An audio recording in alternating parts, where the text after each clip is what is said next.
Te Vasudevaya. Om Namo Bhagavate Vasudevaya. Om Namo Bhagavate Vasudevaya.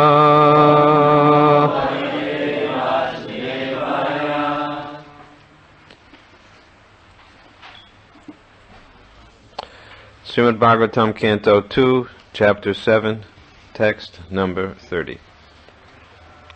Grinita Yat Upabandham Amyusya Mata Shulbam Sutasya Na Tu Tat Amyusya Mati Yach Jrimbato Sha Vadane Bhuvanani Gopi Samvikshya Shankita Manaha Pratibodhitashit.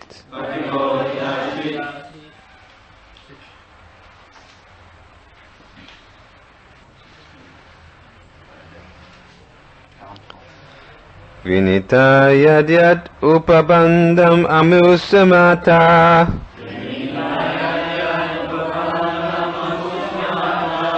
Shulbam Sutasya Natu Tat Amusamati. Yat Jimratosha Vadane Bhuvanani Gopi. Samvikshya Sankita Mana Pratibodhitasit.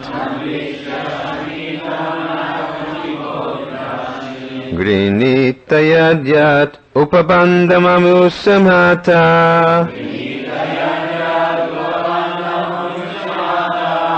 Shulbam Shutasya Natu Tat Anusimati.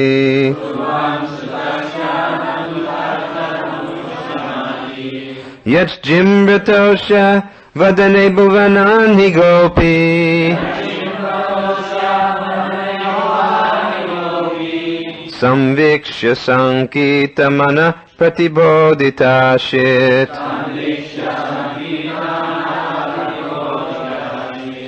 Grinita Yad Upabandham Amusamata.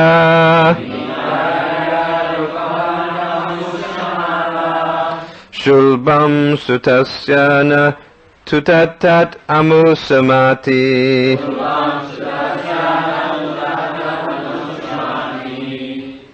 Yat Jimratosha Vadane Bhuvanani Gopi. Samvikshya Sankita Manaha Pratibodhitashit.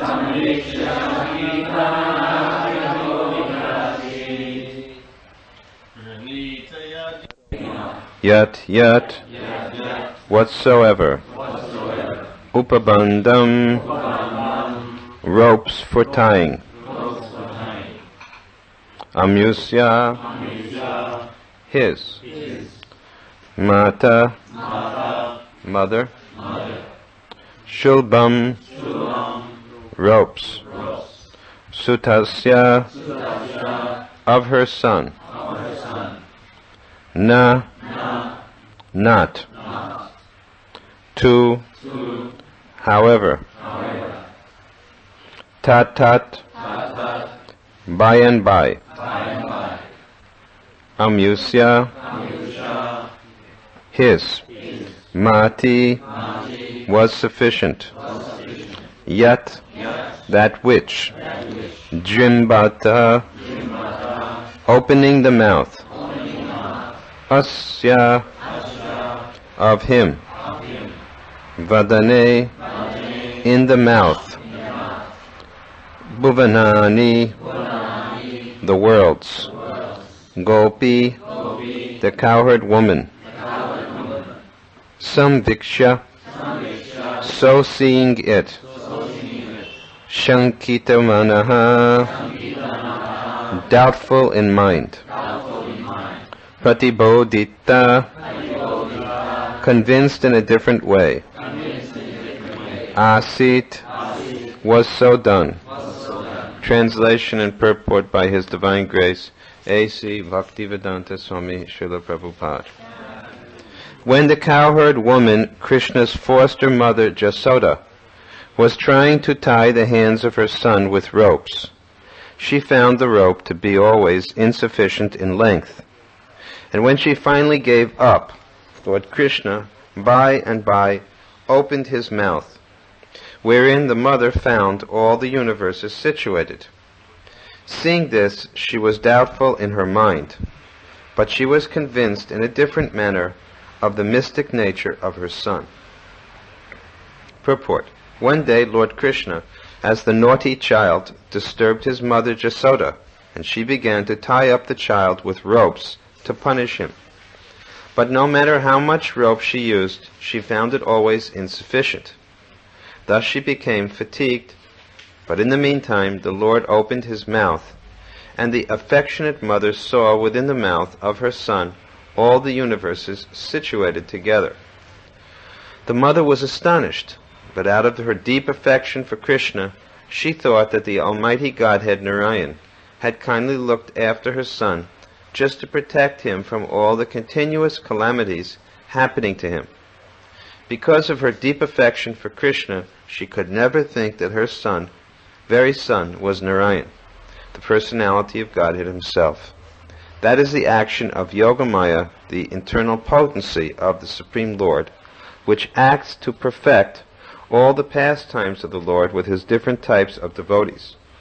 Who could play such wonders without being God?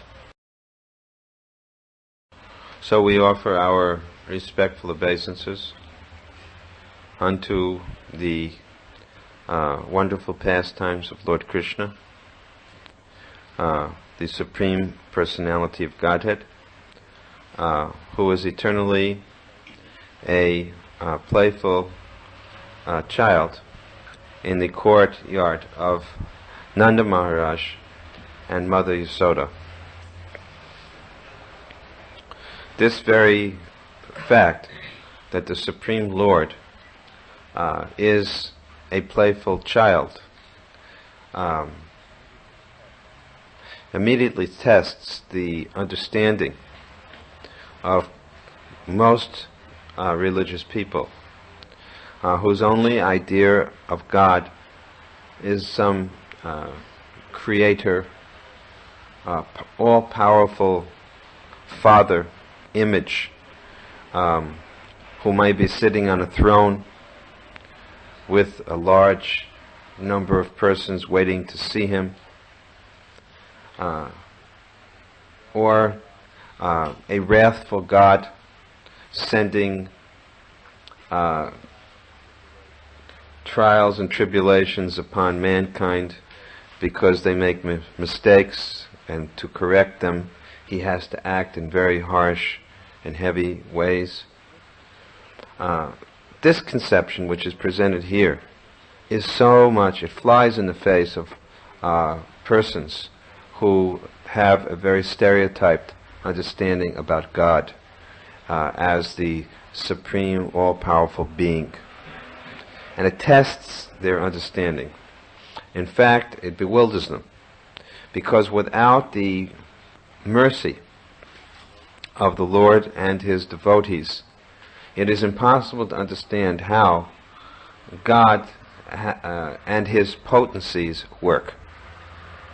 To try to understand God, we have to also understand his potencies, because God without his potencies is not God.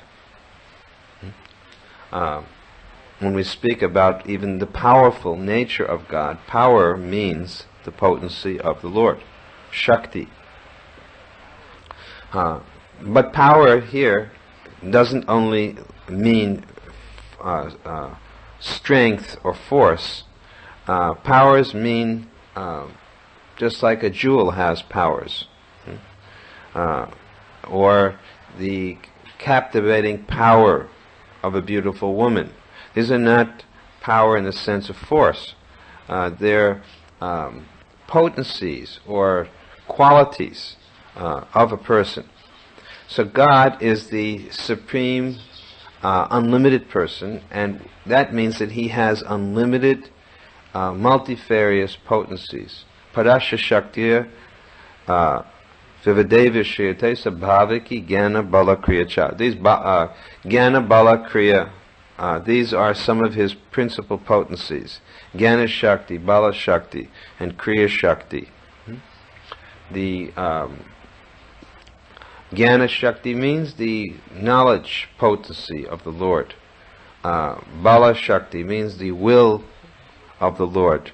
Kriya Shakti, that power by which the Lord creates the material world. These are some of his potencies. And he's served by unlimited potencies. Just like an ordinary person is served by his family members. They are his potencies.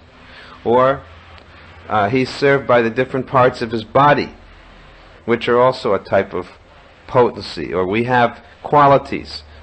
We have some strength, we have some knowledge, and we're served. These things serve us. But Krishna has perfect, unlimited potencies. And each of these potencies is personalized. Personalized. Each of these Shaktis of the Lord is personalized. Just like the pleasure potency, we know, is Srimati Radharani. She's a person. It's not just that God has a potency, but the potency is itself personalized. Similarly, God himself is a person. It's not that he's just a being or some force or the origin, but he's the original person. Yesterday evening someone was asking about Tao, and asking, is that Brahman? And I said, no, it's not Brahman, because Brahman is emanating from a person. Brahmano hi pratishtaham. Krishna says that the Brahman effulgence is resting on me. A person, Krishna, I am a person. Param Dhamma Purusham. He's a supreme person. Adi Purusham, Govindam Adi Purusham, Tamaham Bhajami. But when we speak of Tao, the conception of Tao is not a personal conception. And therefore Tao cannot be equal to Brahman. Because Brahman lacks variety. It has no variety, but it exists. And its existence is based on a personal existence of God. But the idea or conception of Tao doesn't have any such personal origin, and nor does it even talk about existence. It's the state before the state of existence. When there's nothingness. That's not Brahman. Brahman is something. It's not nothing. So it can't be the same as Tao. It's very, very different.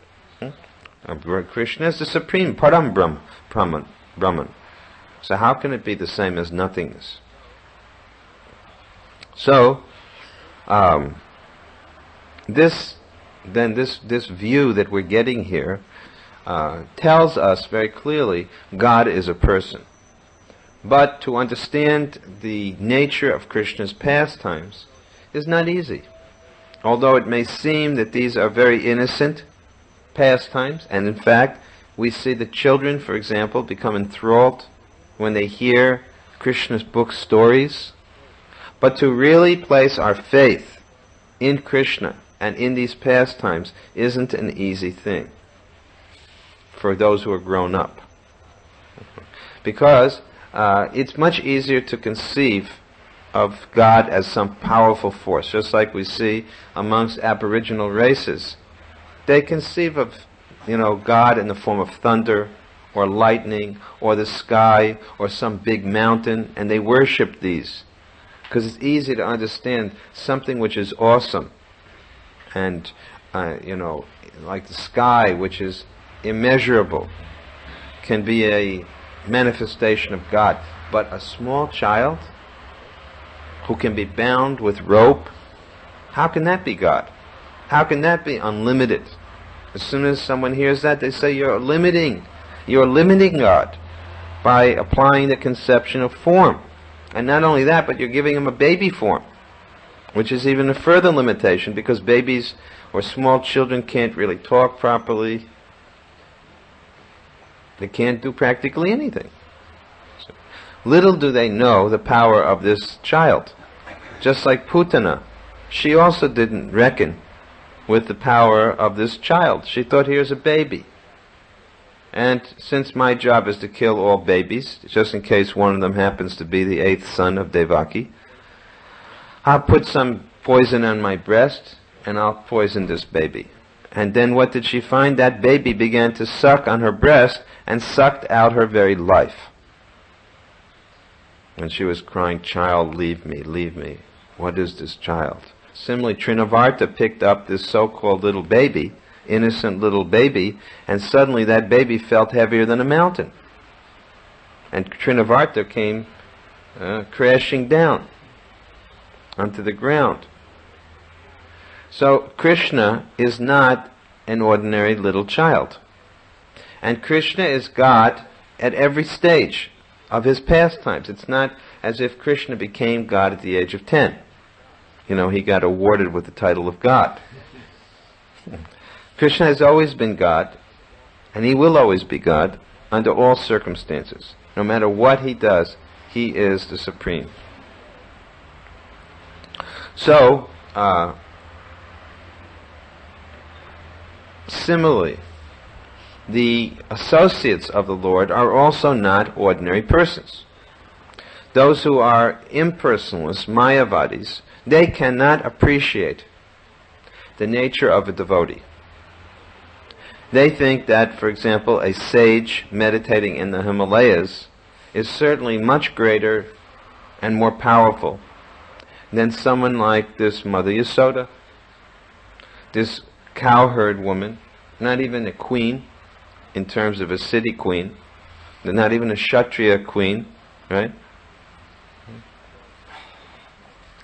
Instead, a cowherd villager who's completely in anxiety about her child, sometimes crying if she misses him, loses sight of him, sometimes punishing him. So they can't imagine, that such a person is very elevated. But we find from the prayers of great personalities that the position of Mother Yasoda is so much greater than, millions and billions of times greater than the most powerful yogi who's desperately trying to catch a glimpse of the Brahman or shining effulgence coming from one of Krishna's lotus toenails. What the yogi cannot accomplish in many, many lifetimes, to just see something of Brahman, which is coming from Krishna's lotus feet. This Mother Yasoda, she takes Krishna and captures him in her arms, and she's tying him up. The yogis are trying to tie up the Brahman in some manner, or tie up the Paramatma in some manner with their mind. But Mother Yasoda has him physically in her arms and is tying him up. So who can estimate the position of Mother Yasoda? So when the Mayavadis say, oh, she's crying, this is a mundane emotion, because they don't know about transcendental emotions. They think that the truth is the opposite of what we find here. If there are emotions here like crying, or anxiety, or laughing, or loving, then what should there be in spiritual life? No emotions. This is what they think. Just the opposite of whatever is here must be there. But we say it's something different. And the example we give is the reflection in a mirror. Instead of saying that the opposite is true, if there's a person in this world, and he's in the material world, and the opposite must be that there's nothing in existence in the spiritual world, or no personality. We say that what is existing here is a reflection of what is there, but it's perverted backwards, just like we use the example, which is easy to understand in this room, of the mirror, because this is a room full of mirrors. So you can see your reflection in the mirror. Your reflection appears to be like you. Only everything is backwards. Right is left, and left is right. Right? Or up is down, and down is up when we look at it. But it's there. It shows that there's reality with the original. So, in the same way, if there is crying here, it doesn't mean that in the spiritual world there's no crying. But in the spiritual world there's spiritual crying. And if there's laughing here, it doesn't mean the spiritual life means no laughing. It means spiritual laughing. And if there's anger here, it doesn't mean in the spiritual world there's no anger. It's spiritual anger. What does spiritual mean? Purified, pure, Suddha. And what type of Vishuddha Sattva? Sattva means in goodness, and Vishuddha Sattva means in pure goodness. The problem with all the emotions in this world is they're contaminated by the three modes of nature: goodness, passion, and ignorance.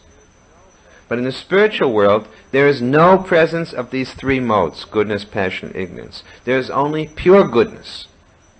And so when there are emotions in the spiritual world, these emotions are transcendental emotions. And the fact is that since everyone is seeking to experience emotions here, the impersonalists, the Mayavadis, the Buddhists, they say, do away with all emotions. Deny emotions. Emotions are false. But that doesn't satisfy anyone, because people want to experience emotions. Everyone, Prabhupada says, wants to be loved and to love. But the problem is they don't know how to love or be loved in a spiritual way. And so they simply try to do it in a very gross way, with the body or the mind or the intelligence or the ego. They don't know how to love and express emotions spiritually. So the pastimes of Krishna are to show us the example of personalities who are experiencing spiritual emotions. And that means persons who are interacting with Krishna. Because unless there's an interaction with God, there's no question of love or spiritual emotion. So the uniqueness of these pictures that we are hearing, because these are word pictures, which we are hearing in the Srimad Bhagavatam, is Krishna is at the center of each of these activities. And that Krishna is no ordinary little child. Just like Mother Yasoda found that out. She's busy binding Krishna. Ropes. What did she find out? She was trying to tie the hands of her son with ropes. She found the rope to be always too short. That's not an ordinary child. An ordinary child, you get a rope, you can tie him up. But not this child. Every time she tried to tie him up, he couldn't be bound. Why? Because Krishna is Ajita. He is unconquerable. He is not to be bound by anyone in existence. He is the Supreme, and he proved it. Although he made the appearance of being a small child, the fact is she couldn't bind him up. Well, what does this prove? That God is unconquerable. However, eventually we know Mother Yasoda was able to bind him. Why?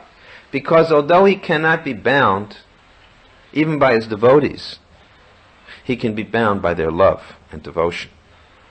This is what he wanted to show. That the only way that I can be captured is by bhakti. Bhaktya mama vijanati avanyas chasmi tattvata. Only by devotion can I be understood.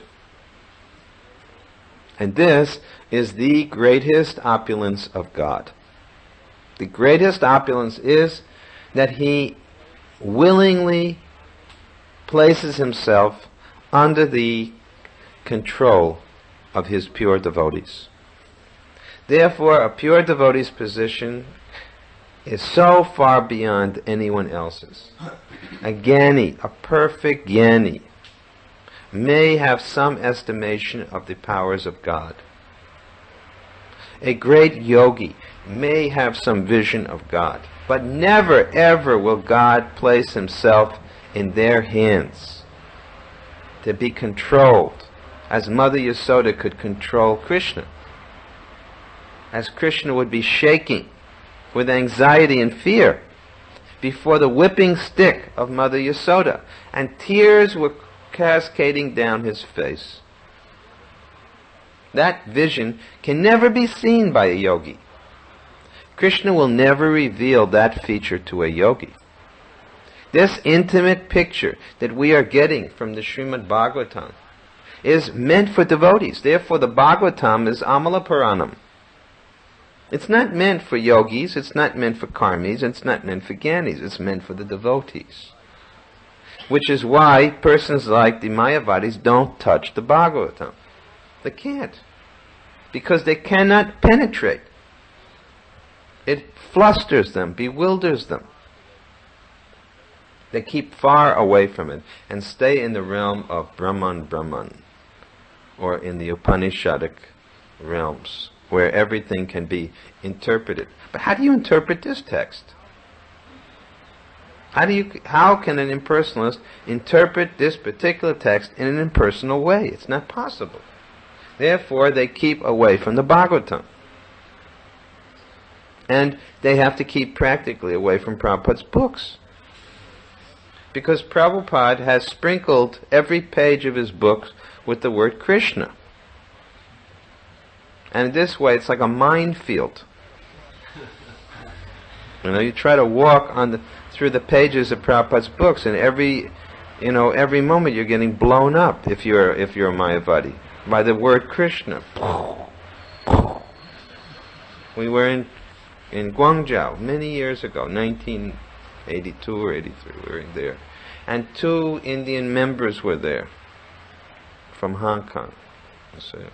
And we were taking prasadam together. And they told me they don't like Prabhupada's books. They prefer to read someone other Mayavadi guru's books. I said, why don't you like Prabhupada's books? They said, because when we read these books, our minds become restricted by what he writes. We cannot, we don't feel it is expansive in any way. We just feel like we're being inhibited. And that's true. It's like Prabhupada has set up very tall walls, and you just can go in one direction when you read Prabhupada's books, straight home, back to Godhead. He's not going to let you go off into some heavenly abode of the heavenly planets, or dissolve somewhere into the Brahman. He forces you directly into Krishna's association. This is the mercy of a pure devotee. And therefore it's said that a pure devotee is more merciful than the Lord himself, because if the Lord says, if you want, you can go to the heavenly planets. I'll help you. Or, if you want Brahman, I'll give you liberation. But a pure devotee will never do such a thing. Therefore, a pure devotee is more merciful than Krishna himself, because Krishna will fulfill Ye yatamam prapadyante tam stataiva bhajamyama. A pure devotee doesn't do like that. The Lord says, whatever you do, I'll reciprocate. A pure devotee says, whatever you do, I don't care, but I'm only going to give you Krishna. So he's not like the Lord. He's quite different. Why? Because a pure devotee actually knows the inner motive of the Lord. A pure devotee knows that the Lord does not want to grant liberation, Mayavadi impersonal liberation, that the Lord doesn't want to give heavenly sense pleasures. He really wants to give the highest gift, which is himself. And so a pure devotee, acting on behalf of the Lord's inner desire, forces everyone to accept the position of Krishna, Krishna's mercy. So, Krishna here is being held in the arms of Mother Yasoda, and she's trying to bind him. And we can just imagine the beautiful maternal figure of Mother Yasoda. Her hair becomes unbound, the flowers are falling from her hair in the effort of trying to find enough rope to bind up her son. And it just doesn't work. Not that Krishna had to make, it's not as if he made his body expand, and that's why. It's not that he became fatter and fatter and fatter, and she couldn't bind him because he became so fat. No, he has all mystic powers. By his mystic ability, the rope was too short. So, after a while, she gave up. Here, this may not be the same pastime as we know of the Damodar Leela, where this is Damodar, still child Krishna. But it may not be the same one when we see that Krishna was bound at the mortar and then pulled the two Jamal Arjun trees up. This may be another pastime, because there are unlimited pastimes. Every day the pastimes are going on, again and again and again. It's not only one time. And they each have their different varieties, the pastimes, so this may be a different pastime. Now we hear that she gave up, and she couldn't do it. So what did he do? He opened his mouth. He opened his mouth.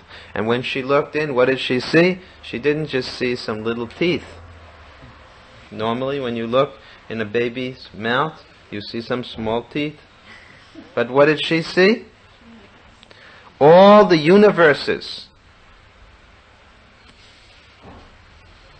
And you can imagine, if you look in a little child's mouth and you start to see all the universes, what did Mother Yasoda first think? First of all, she thought, I must be feverish. From all my efforts in looking for ropes, I must have gotten a fever, because I think I'm seeing the universes, but actually I'm looking in my little child's mouth.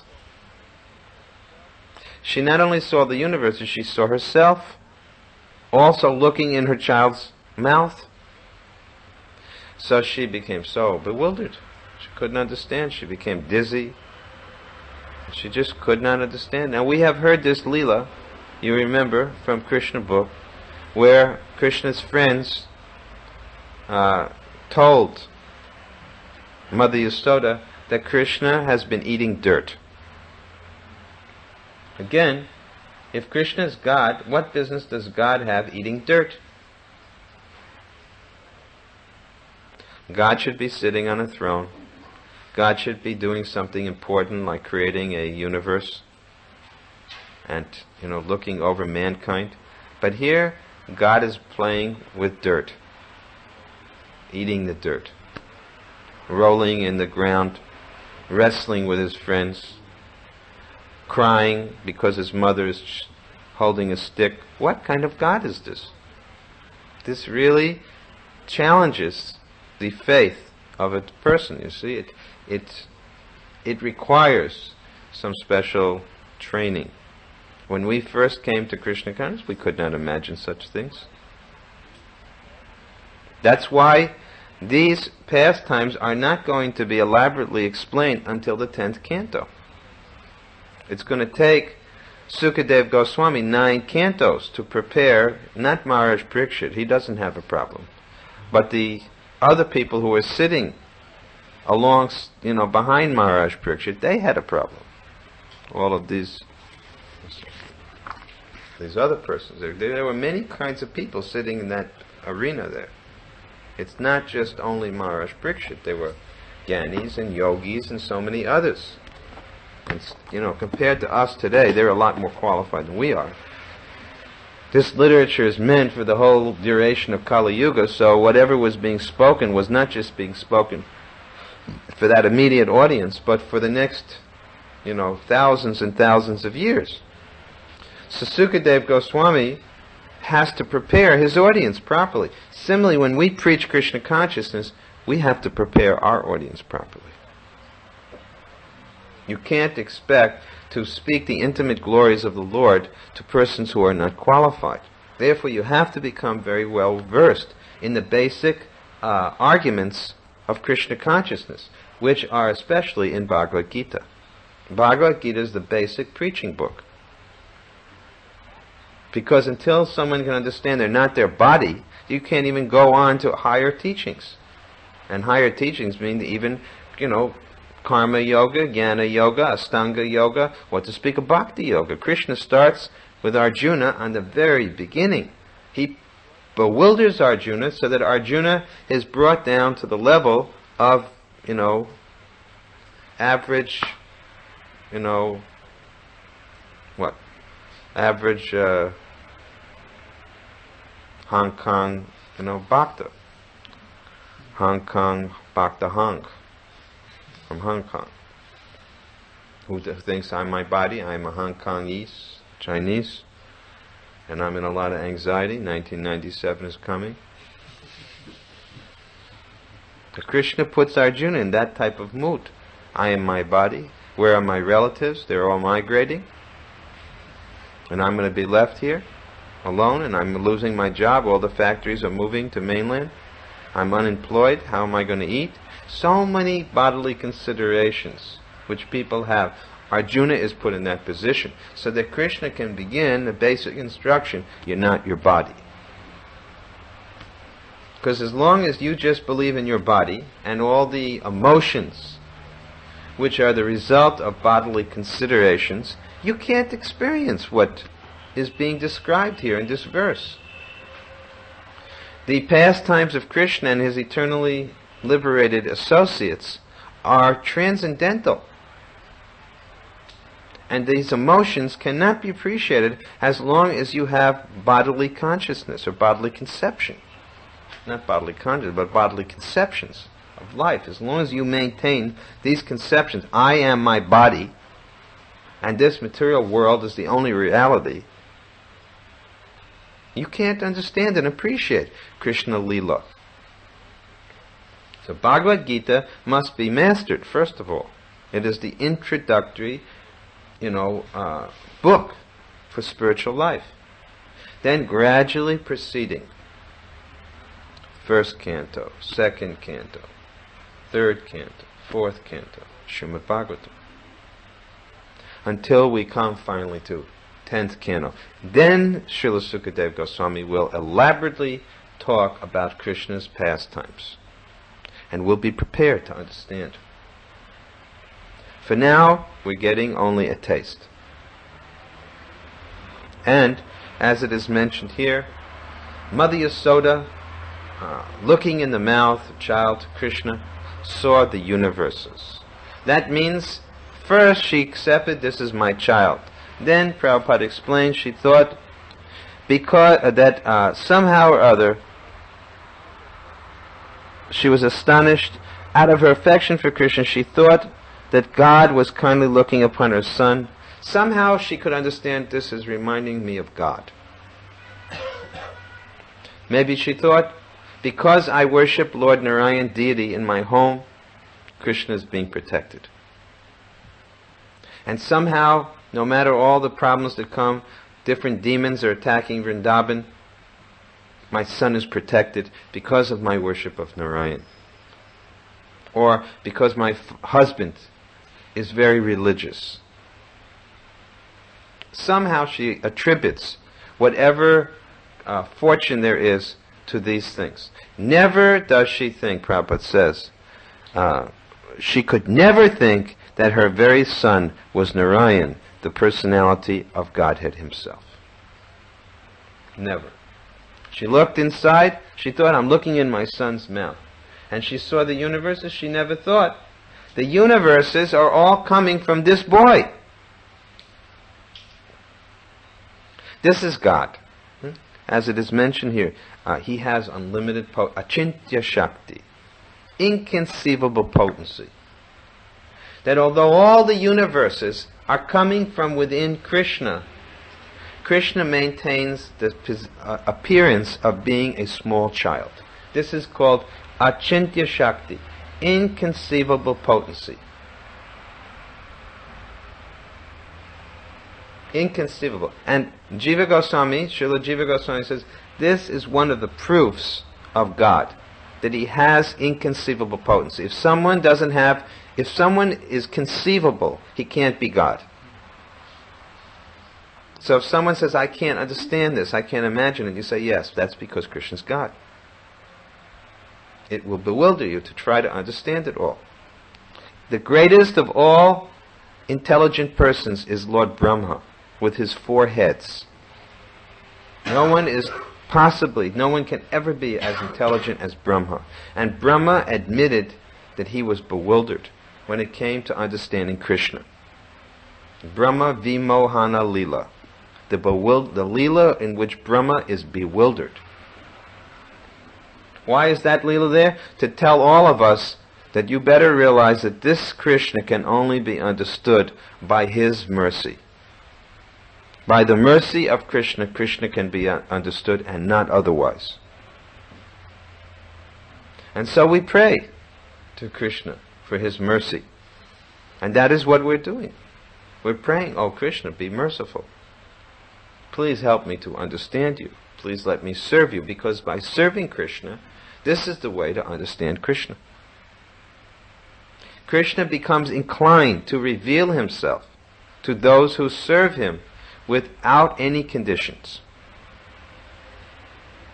It is by serving Krishna that we will gain the mercy of Krishna, not otherwise.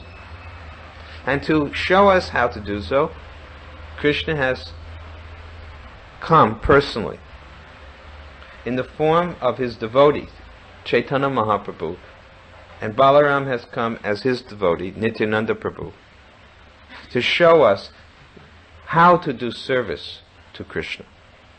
So following in the footsteps of Sri Nityananda Prabhu and Sri Chaitanya Mahaprabhu, always remembering their glories, we try to do devotional service. Then maybe, if Krishna wills, he may give us some small inkling of his transcendental position. But the position which Mother Yasoda has realized is even beyond that. Because she has gone beyond understanding that Krishna is God. Her understanding is such that after understanding everything, she has forgotten everything. She forgets that Krishna is God. The ordinary materialists, when they forget Krishna is God, they're in Maya. When Mother Yasoda forgets Krishna is God, she's in perfect Krishna consciousness, Yoga Maya. Yes. And the Prabhupada mentions here. That is the action of Yoga Maya, the internal potency of the Lord, which acts to perfect all the pastimes of the Lord with his different types of devotees. Who could play such wonders without being God? Prabhupada ends this purport in a very nice way. Who could play such wonders without being God? Who could show all the universes in his mouth except if he is God? Mahavishnu cannot do this. He can't do this. Because while he's showing all the universes within him, he's still Mahavishnu. He's still that great God who you could at least conceive of could have all the universes in his skin holes. But Krishna is even greater than Mahavishnu. Because while showing all the universes within him, he does it while playing like he's a little baby. Not taking a huge, gigantic form, which is lying on the vast causal ocean, and from which universes are emanating. No, a little child smaller than Mother Yasoda, in Mother Yasoda's lap, and still all the universes are within him. This is the position of Krishna. Who could play such wonders without being God?